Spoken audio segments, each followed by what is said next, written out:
It's a Harley. It's a really good fundraiser. Absolutely. It was a really good fundraiser for them, but they're a legitimate organization. They're not a car dealership from, wherever. Yeah, anything. It was a car dealership doing the raffle. So I think we talked about cars last week. Did we talk about? No, we didn't talk about cars last week. I don't know. Well, I just bought a car the other day. Okay. And we were talking about cars. Yeah, last week. It happened to be a good experience. But if I've bought 10 cars, 8 of them were horrible experiences. And every car salesperson and business salesperson that I dealt with was the biggest con artist I've ever met. Yeah. So just the fact that it was a car dealership doing the raffle, the cops from that area were just a little suspicious. I don't think there was a crime there. I don't think that anything came of it. But if you live in that area, if you live in Mystic, Connecticut, and you happen to be listening to us and you see it in the newspaper, shoot us an email. It just looks suspicious. Yeah. And to be quite honest with you, I'm going to try it. I'm going to try it, see if it works. It's a great scam. It is a great scam. It's a really good scam unless you get caught. I mean, how tough could it be? I mean, I'm trying to think of, for me, would I have thought of it when I'm there? Would I have been just, here's a nice thing to do. I can get a car for $100. Why not? If I hadn't saw the cops talking to him, you wouldn't have thought it? I might not have thought it, because the minute I saw the cops talking to him and I heard like 30 seconds of their conversation, I'm like, they think this guy's running a scam. Yeah.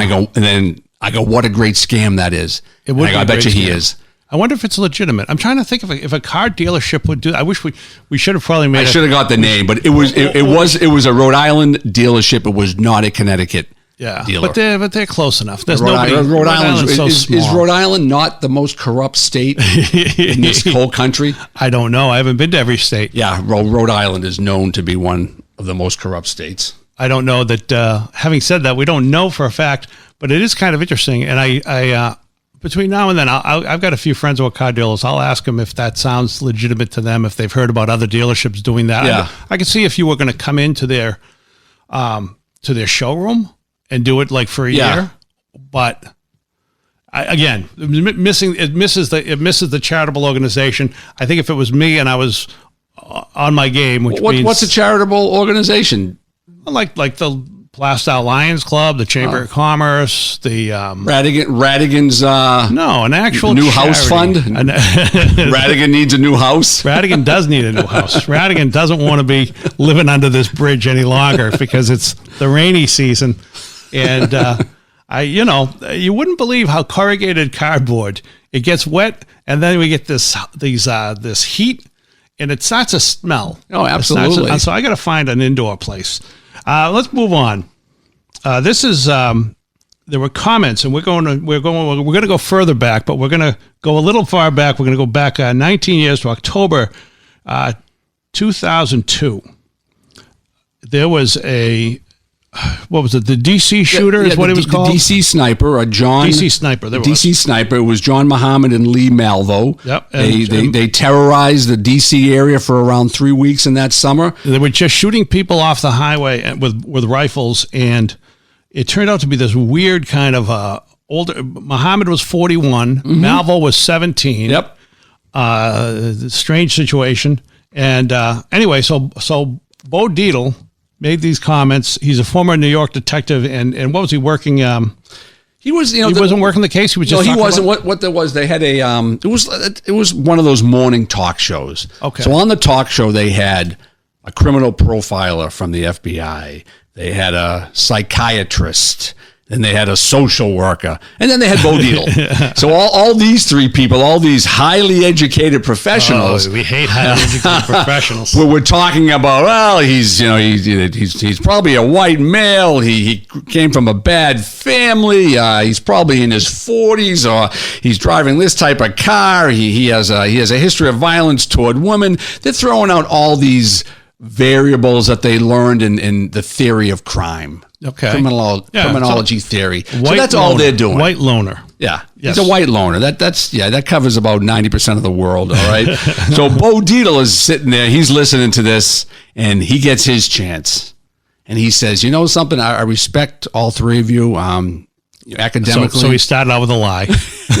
Academically, you probably do a great job in the college that you work and all the people that you counsel. But I've been a street cop my whole life. And you want to know who it is? He goes, it's two punks. It's two thugs. He goes, there's an older thug who's kind of the leader of this little motley crew, and there's a younger punk who's probably pulling the trigger because he's listening to the older guy. He goes, they're going to slip up, and some street cop is going to catch them.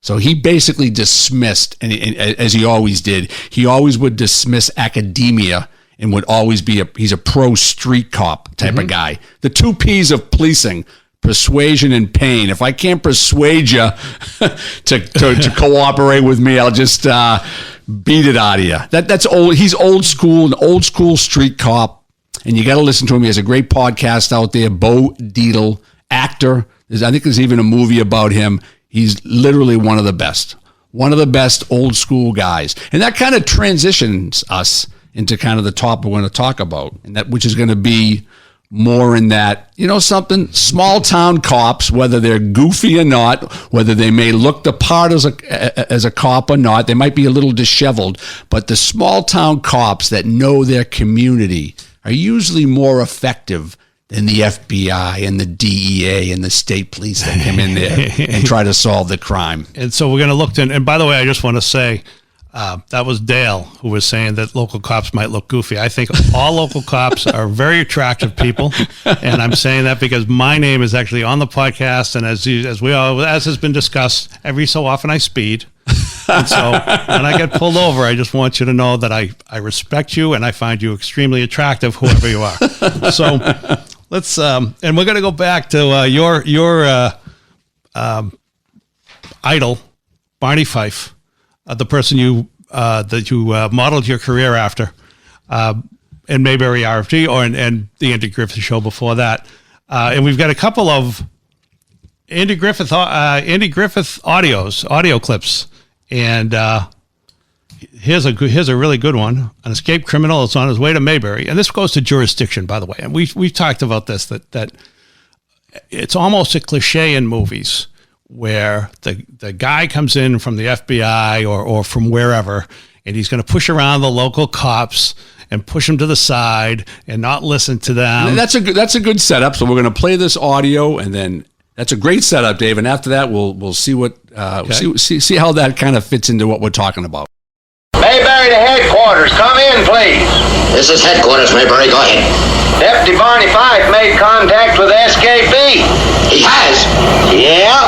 Only trouble is he kind of got uncontacted. Well, he got away is what he done. You people up. I told you we'd handle this. Well, we just thought it might be helpful if somebody watched the whole road down by the lake. It nearly worked, too. But I reckon that's the way it is in the manhunt game. Sometimes you bag them, sometimes you don't.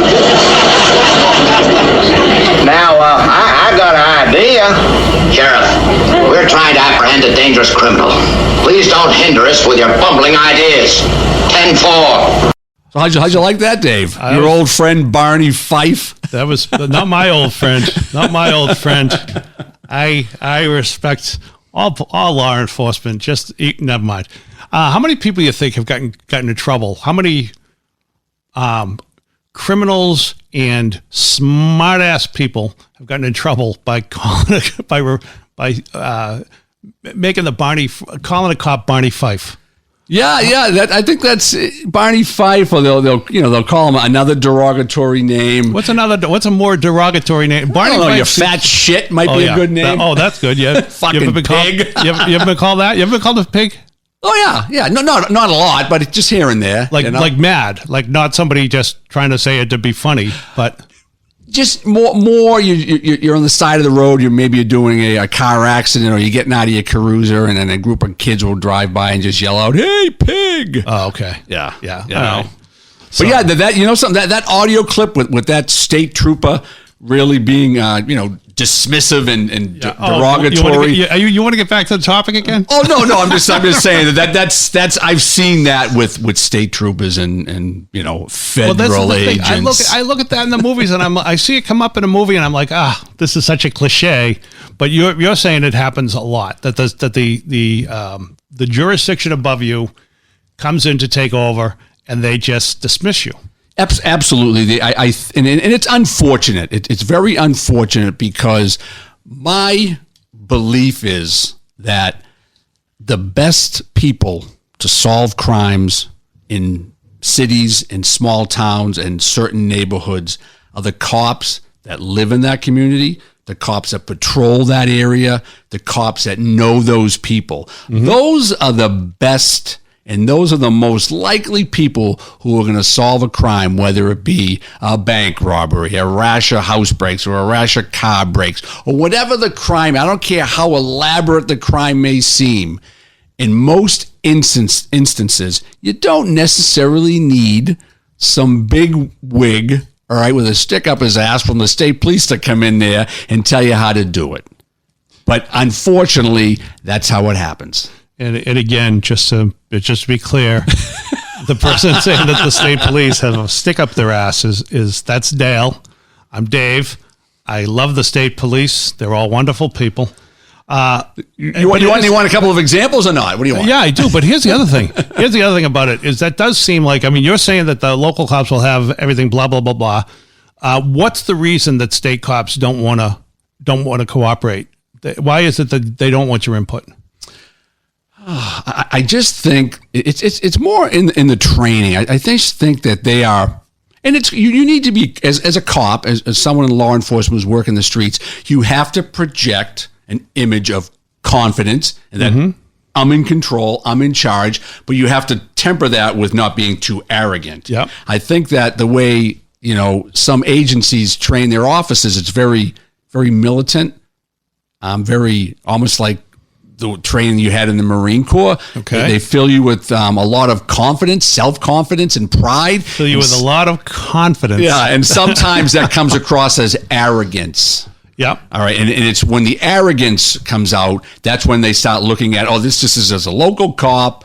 He looks all disheveled in his uniform. He's got donut powder all over his uniform. He looks like he hasn't ran the treadmill or done anything physical in the last 30 years. But the troopers come in and they're all physically fit and they got nice haircuts and their uniforms are pressed, and they just believe, based on that premise alone, that they're smarter than you. All right, now I'm just going to say this, just because as much as I want to suck up to cops, I don't want to be dishonest.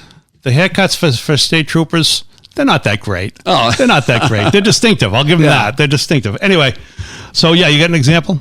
Yeah, I got a couple, but the first one was, so this was years and years ago. We had a missing kid on a bike. So basically what it was, the kid lived probably a half mile from where his bike was found. So it was another city, and the police from the other city said, hey, there's a road, a deserted road, and we just found a bike.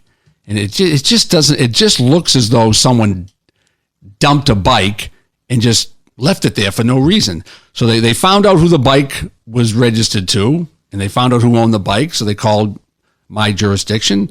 They went to the house and they said, do you have any kids that ride like a red bike? I said, yeah, my son, he's like 12 years old. He went out for a ride down the street, and he said he'd be back, and he never came back, and his bike was just dumped on the side of the road. So what is a cop thinking? What do you think a cop's thinking right now? Cop's thinking it's the parents.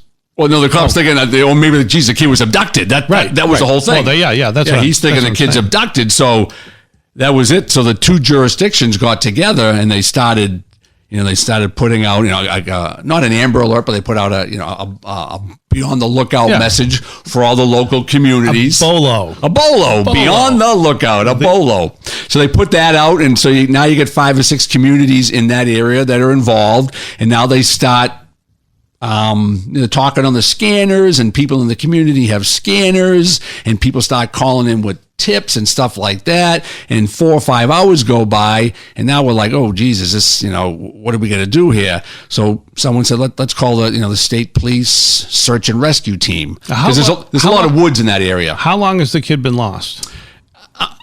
Probably 5 or 6 hours from that point. So 5 or 6 hours the kid's been, but he's been lost, or he's been, how long since the kid? So last known contact, probably 5 or 6 hours. Okay. Yeah. So 5 or 6 hours. So they call the cops because they're the All the towns and all the local communities are looking for the kid. Okay. They're looking for the kid. They're all looking for the kid. And the bike is in a place with a lot of woods. Yep. The kid could have walked off. He could have walked off. Yeah, Could have had his bike stolen. Yeah, he could have. Well, it was kind of nice. I wouldn't think he'd get the bike stolen.